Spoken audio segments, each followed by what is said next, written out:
Good morning students, 11th class, chapter number 1 and chapter name is Meaning and Objectives of Accounting. Meaning and Objective of Accounting में आज का जो topic है वो है types और सब फील्ड्स ऑफ अकाउंटिंग कि अकाउंटिंग के कितने टाइप होते हैं। तो टाइप्स ऑफ अकाउंटिंग में सबसे पहले हमें करना है यहाँ पर financial accounting. Class work number 35 है और ये मिलेगा आपको पेज नंबर 1.8 से 1.15 तक। सबसे पहले ही आता है फाइनेंशियल अकाउंटिंग। स्टूडेंट्स, जो बुक हम कर रहे हैं ये फाइनेंशियल अकाउंटिंग है। फाइनेंशियल अकाउंटिंग में ये main purpose of this branch का, इस ब्रांच का जो मेन पर्पस होता है वो रिकॉर्ड करना होता है बिजनेस ट्रांजैक्शन को सिस्टमेटिक तरीके से। बिजनेस ट्रांजैक्शंस को सिस्टमेटिक तरीके से रिकॉर्ड करना होता है और ये निश्चित करना होता है कि पर्टिकुलर अकाउंटिंग पीरियड में हमें कितना प्रॉफिट होगा या कितना लॉस होगा। और हमें फाइनेंशियल पोजीशन भी बतानी होती है बिजनेस की कि हमारे बैलेंस शीट में फाइनेंशियल पोजीशन कैसी है, हमारे एसेट्स कितने हैं, हमारी लायबिलिटीज़ कितनी हैं। तो this branch of accounting provide information, ये जो अकाउंटिंग प्रोवाइड कराते हैं इन्फॉर्मेशन रिक्वायर्ड बाय मैनेजमेंट, जिन चीज़ों की मैनेजमेंट को ज़रूरत है वो प्रोवाइड कराते हैं वेरियस अदर पार्टीज से। नेक्स्ट आता है कॉस्ट अकाउंटिंग। कॉस्ट किसे कहते हैं? किसी भी प्रोडक्ट को बनाने में जो कॉस्ट आती है, जो लागत आती है, जो भी लाने ले जाने के खर्चे होते हैं उन्हें कॉस्ट कहते हैं। कॉस्ट अकाउंटिंग का मेन पर्पस होता है कि टोटल कॉस्ट फाइंड करना और पर कॉस्ट यूनिट पर कॉस्ट फाइंड करना कि इस प्रोडक्ट की पर यूनिट कॉस्ट इतने रुपए आ रही है। इसमें हम क्या करते हैं? एस्टीमेट लगाना, एडवांस में एस्टीमेट लगाना कि भाई इतना खर्चा होगा, इतने खर्च होंगे। और ये किसको कंट्रोल करता है? इसका काम होता है कंट्रोल करना, कॉस्ट को कंट्रोल करना। नेक्स्ट आता है मैनेजमेंट अकाउंटिंग। मैनेजमेंट अकाउंटिंग क्या है? मेन पर्पस जो होता है मैनेजमेंट अकाउंटिंग का, present the accounting information, accounting information को इस तरीके से प्रेजेंट करना to assist the management in planning, जिससे कि मैनेजमेंट की हेल्प हो सके प्लानिंग में और कंट्रोलिंग में बिजनेस को चलाने के लिए। Management accountant use various technique. Management accountant जो होते हैं बहुत सारी टेक्निक यूज़ करते हैं, बहुत सारे कॉन्सेप्ट यूज़ करते हैं, make the accounting data more useful, जिससे कि अकाउंटिंग डेटा बहुत अच्छे तरीके से यूज़ हो सके। For managerial decision making this technique include ratio analysis, इसमें हमारे रेशो एनालिसिस आते हैं, बजटरी कंट्रोल आता है, fund flow statement, cash flow statement, इसमें ये टेक्निक यूज़ की जाती हैं। नेक्स्ट आता है tax accounting. Branch of accounting which is use for tax purpose, जिसका यूज़ करते हैं हम टैक्स पर्पस के लिए, उसे हम टैक्स अकाउंटिंग कहते हैं। इसमें आपके इनकम टैक्स और जीएसटी कंप्यूट किए जाते हैं on the basis of this accounting. Tax accounting के बेस पर हम जीएसटी और इनकम टैक्स को कैलकुलेट करते हैं, फाइंड करते हैं। नेक्स्ट आता है आपका सोशल रेस्पॉन्सिबिलिटी अकाउंटिंग, कि समाज के प्रति हमारी क्या अकाउंटिंग है। Society provide the infrastructure, society जो होती है वो हमें इंफ्रास्ट्रक्चर प्रोवाइड कराती है, फैसिलिटीज़ प्रोवाइड कराती है, without which business cannot operate at all. Hence the business also has a responsibility to the society, क्योंकि जब सोसाइटी से ही हमें सब चीज़ मिलती है तो बिजनेस का भी ये रेस्पॉन्सिबिलिटी है कि सोसाइटी को कुछ दे, समाज को कुछ दे। There is a growing demand for report on activity, बहुत ज़्यादा डिमांड बढ़ती जा रही है एक्टिविटीज़ इनकी, विच रिफ्लेक्ट द कॉन्ट्रीब्यूशन, जिससे क्या रिफ्लेक्ट होता है? Contribution of an enterprise to society, कि हमने सोसाइटी को क्या कॉन्ट्रीब्यूशन किया। सोशल रेस्पॉन्सिबिलिटी अकाउंटिंग एक प्रोसेस है जिसमें हम आइडेंटिफाइंग करते हैं, मेजर करते हैं और कम्युनिकेट करते हैं business to the society. Contribution किसके लिए करते हैं? सोसाइटी के लिए। Contribution of business to society consist providing employment provide कराना। तो ये सारी चीज़ें यहाँ पे आती हैं, ठीक है। इसके बाद आता है नेक्स्ट आपका अकाउंटिंग, इसका नेक्स्ट टॉपिक है users of accounting information, users of accounting information and their needs. Accounting information में use by various group of people, बहुत सारे group of person people involve होते हैं।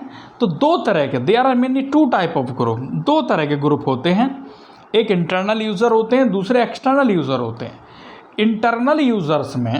इंटरनल यूज़र्स वो पर्सन होते हैं जिनका डायरेक्ट इंटरेस्ट होता है बिजनेस में, जैसे कि ओनर और मैनेजमेंट। ओनर किसे कहते हैं? ओनर या प्रेजेंट इन्वेस्टर जो पैसा इन्वेस्ट करते हैं, contribute capital in the business जो कंट्रीब्यूट करते हैं बिजनेस में, पैसे को लगाते हैं, कंट्रीब्यूट करते हैं। And such want to know about the profitability, और वो क्या जानना चाहते हैं कि प्रॉफिटेबिलिटी कैसी है, हमारी जो लाभदायकता है और फाइनेंशियल कंडीशन वो कैसी है।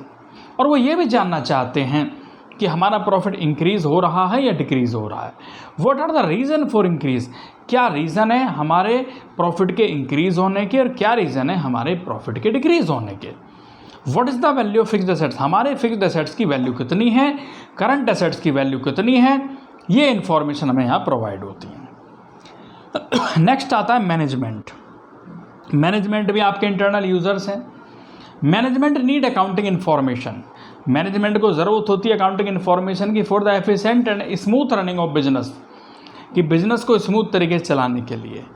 There need are met by accounting information, इनकी जो नीड्स होती हैं accounting information provided by published report, जो रिपोर्ट पब्लिश्ड होती हैं बिजनेस एंटरप्राइज की, जैसे profit and loss account, balance sheet and cash flow statement. तो यहीं तक करना है आपको, कैश फ्लो स्टेटमेंट तक। नेक्स्ट आता है एक्सटर्नल यूज़र। नेक्स्ट आते हैं आपके एक्सटर्नल यूज़र। एक्सटर्नल मीन्स जो बाहर ही हैं एक तरीके से, इंडिविजुअल और ऑर्गेनाइजेशन हु हैव प्रेजेंट और future interest in the business enterprise, जिनका इंटरेस्ट होता है but are not part of management, लेकिन वो मैनेजमेंट के पार्ट नहीं होते, उन्हें एक्सटर्नल यूज़र ऑफ अकाउंटिंग कहते हैं। They have no access to the internal और unpublished report of the enterprise and hence make use of external और published report such as profit and loss account बनाना। Profit and loss account हम क्यों बनाते हैं? Profit and loss हम account बनाते हैं भाई नेट प्रॉफिट को कैलकुलेट करने के लिए, नेट लॉस को फाइंड करने के लिए। बैलेंस शीट बनाई जाती है फाइनेंशियल पोजीशन ऑफ बिजनेस, हमारे बिजनेस की फाइनेंशियल पोजीशन क्या है उसे पता लगाने के लिए। कैश फ्लो स्टेटमेंट बनाया जाता है कि हमारे पास कैश कितना आया, कैश कितना गया। और जो एक्सटर्नल यूज़र्स हैं वो हमारे आते हैं, जैसे कि इन्वेस्टर्स एक्सटर्नल यूज़र्स में आते हैं जो पैसा इन्वेस्ट करते हैं, क्रेडिटर्स आते हैं जिन्हें पैसा उधार लेते हैं, लेंडर्स जो पैसा देते हैं, एम्प्लॉयज़ जो भी कर्मचारी काम करते हैं, गवर्नमेंट हमारी सरकार, ये सभी यहाँ पर एक्सटर्नल यूज़र्स हैं। इसके बाद नेक्स्ट टॉपिक आता है आपका एडवांटेज और यूजेस ऑफ अकाउंटिंग। क्या एडवांटेजेस हैं अकाउंटिंग के? पहला है helpful in management of business, ये हमारे बिजनेस में हेल्प करता है। मैनेजमेंट को नीड होती है लॉट ऑफ इन्फॉर्मेशन की, ज़्यादा इन्फॉर्मेशन की ज़रूरत होती है एफिशिएंट रनिंग ऑफ बिजनेस, जिससे कि हम अपने बिजनेस को एफिशिएंट तरीके से चला सकें। All such information provide by the accounting, सारी इन्फॉर्मेशन अकाउंटिंग के द्वारा प्रोवाइड की जाती हैं जो हमारी हेल्प करते हैं। तो पहला पॉइंट आता है हेल्पफुल इन प्लानिंग।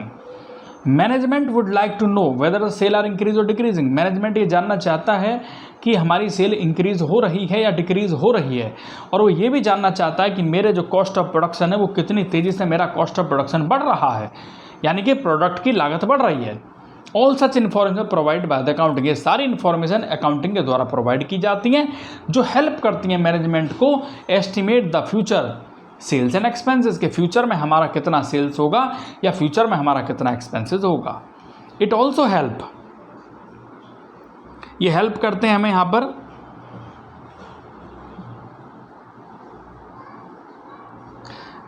हेल्प करना ये आपका हेल्पफुल इन डिसीजन मेकिंग में हेल्प करना। नेक्स्ट टॉपिक आता है बच्चों यहाँ पे हेल्पफुल इन डिसीजन मेकिंग में हेल्प करना। At times management has to take a number of decision, management को बहुत सारे डिसीजन लेने पड़ते हैं, जैसे कि what should be the selling price of the product, हमारे प्रोडक्ट का सेलिंग प्राइस क्या होगा। How much discount should be offer to the customer, कितना डिस्काउंट हम कस्टमर को दे सकते हैं। अकाउंटिंग हमें सारी इन्फॉर्मेशन प्रोवाइड कराते हैं जिनसे हम ये डिसीजन ले सकते हैं। नेक्स्ट आता है helpful in decision. Helpful in controlling, management help करता है कंट्रोलिंग करने में। Management would like to see that the cost incur reasonable और नॉट, कि कॉस्ट जो है वो रीजनेबल है या नहीं है, ओवर चार्ज तो नहीं कर रहे हैं जो डिपार्टमेंट हैं। अकाउंटिंग इन्फॉर्मेशन प्रोवाइड कराते हैं इन दिस रिगार्ड, इसके रिगार्डिंग अकाउंटिंग इन्फॉर्मेशन प्रोवाइड कराते हैं। नेक्स्ट है provide complete and systematic record. Business transaction have grow in size, business transaction बढ़ती जा रही हैं, साइज बढ़ता जा रहा है, एंड कॉम्प्लेक्सिटी, और वो कॉम्प्लेक्स होते जा रहे हैं, टफ होते जा रहे हैं। It is not possible to remember, और ये पॉसिबल नहीं है कि हम ईच एंड एवरी ट्रांजैक्शन को याद रख सकें। Accounting keep a prompt and systematic record, accounting रखता है प्रॉम्प्ट तुरंत और सिस्टमेटिक रिकॉर्ड रखता है हर ट्रांजैक्शन के लिए।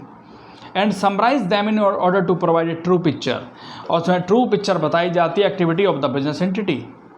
नेक्स्ट आता है information regarding profit and loss. Accounting report net result of business activity of an accounting period.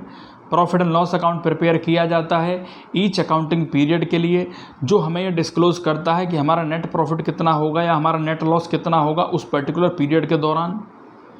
Information regarding profit is of great use of owner, जो इन्फॉर्मेशन इस तरह की प्रोवाइड की जाती है वो बहुत अच्छा यूज़, मतलब ग्रेट यूज़ कर सकते हैं, ज़्यादा यूज़ कर सकते हैं owner and interested parties. Next आता है information regarding financial position. Accounting जो रिपोर्ट्स होती हैं वो फाइनेंशियल पोजीशन जो होता है बिजनेस का वो प्रिपेयर करते हैं। Balance sheet at the end of accounting period, balance sheet disclose करती है कि हमारे एसेट्स कितने होंगे, हमारे लायबिलिटीज़ कितने होंगे, ये डिस्क्लोज करता है। नेक्स्ट आता है enable comparative study. Enable comparative study में students by keeping it systematic record, इसमें एक सिस्टमेटिक रिकॉर्ड हमें रखना पड़ता है अकाउंटिंग इन्फॉर्मेशन का, कि owner to compare 1 year cost, 1 साल की कॉस्ट को हम कंपेयर करते हैं करंट ईयर के कॉस्ट से, एक्सपेंसेस से, सेल्स से और प्रॉफिट से, इन सबको कंपेयर किया जाता है। Comparison provide the useful information, जो कंपेरिजन हम करते हैं वो हमें यूज़फुल इन्फॉर्मेशन प्रोवाइड कराते हैं on the base of which important decision can be taken, जो भी डिसीजन हम यहाँ पर ले रहे हैं। Helpful in assessment tax liability. Properly maintain record, जो प्रॉपर तरीके से हमने अकाउंट मेंटेन किए हैं रिकॉर्ड, वो हमें हेल्प करते हैं when the firm assess to income tax, जब हम इनकम टैक्स एसेस कर रहे होते हैं या जीएसटी एसेस कर रहे होते हैं। इन काम क्या करते हैं, इन रिकॉर्डेड को ऑडिटेड किया जाता है टैक्सेशन अथॉरिटीज़ के द्वारा। नेक्स्ट है evidence in legal matter. Evidence, ये एक एविडेंस का काम करते हैं, जो प्रॉपरली मेंटेन अकाउंट होते हैं वो ऑथेंटिकेट डॉक्यूमेंट होते हैं जो कोर्ट में एविडेंस का काम करते हैं। Facilitate sale of business.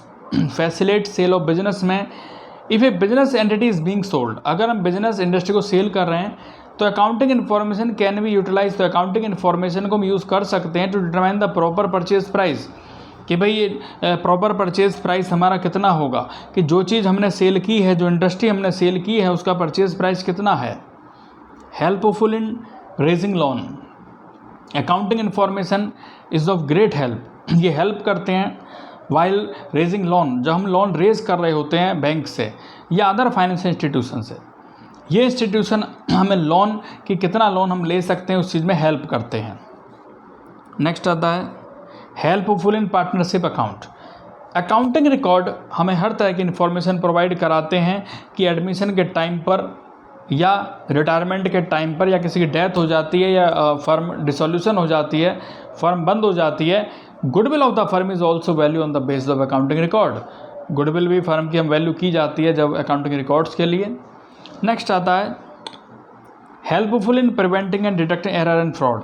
ये हेल्प करता है हमारा एरर, अगर कोई एरर हो जाती है या कोई गलती हो जाती है या कोई फ्रॉड हो जाता है उस चीज़ में हमारी ये हेल्प करता है। नेक्स्ट टॉपिक आता है students limitation of accounting.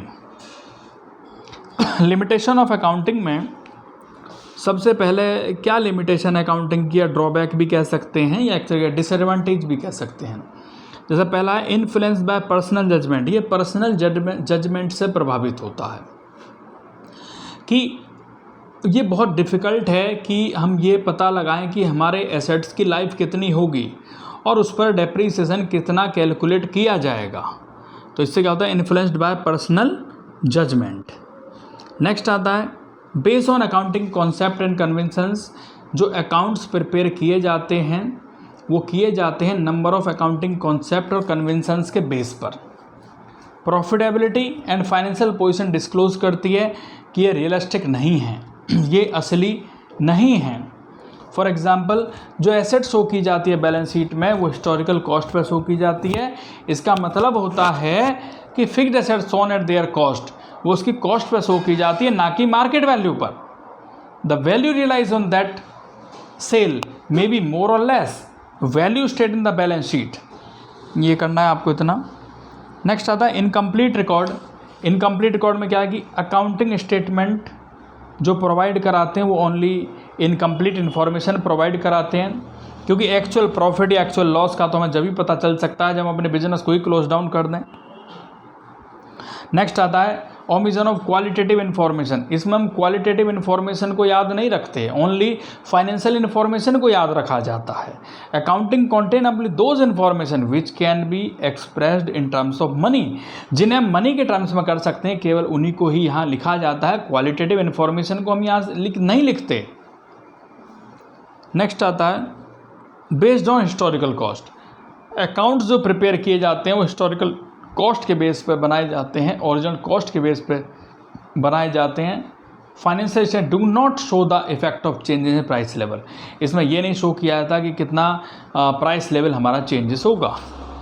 Next आता है affected by window dressing. Window dressing का मतलब होता है कि मैनिपुलेट करना, यानी अकाउंट्स को चेंज कर देना। जो अकाउंट बनाए गए हैं, जो स्टेटमेंट बनाए गए हैं उनको चेंज कर देना, so that financial statement may disclose a more favorable position than the actual position. Next आता है unsuitable for forecasting। ये फोरकास्टिंग के लिए अनसुटेबल है। फोरकास्टिंग मतलब जब हम फ्यूचर के लिए कोई अनुमान लगाते हैं, कोई अंदाज़ा लगाते हैं, वो किसके बेस पर करते हैं, पास्ट इवेंट के बेस पर करते हैं। Continuous changes take place in the demand of the product, policy adopt by the firm, position of completion, financial analysis based on past event may not be much use of forecasting. क्योंकि जो financial analysis होते हैं, जो financial data होते हैं वो past के base पर किए जाते हैं, इसलिए ये फ्यूचर के फोरकास्टिंग के लिए सूटेबल नहीं है। नेक्स्ट टॉपिक आता है क्वालिटेटिव कैरेक्टरिस्टिक्स या एट्रीब्यूट्स। पहला आता है रिलायबिलिटी। अकाउंटिंग इन्फॉर्मेशन रिलायबल होनी चाहिए। रिलायबिलिटी क्या बताता है कि इन्फॉर्मेशन मस्ट बी फैक्चुअल और वेरीफेबल, कि वेरीफेबल हैं या नहीं। The accounting information said to have verifiability of such information can be verified from source document। जो सोर्स जैसे कि कैश मेमो या परचेज इनवॉइस, जब भी हम कुछ खरीदते हैं तो परचेज इनवॉइस, बेचते हैं तो सेल्स इनवॉइस या एग्रीमेंट, प्रॉपर्टी डीड और अदर सिमिलर डॉक्यूमेंट। तो यहाँ तक करना है आपको ये।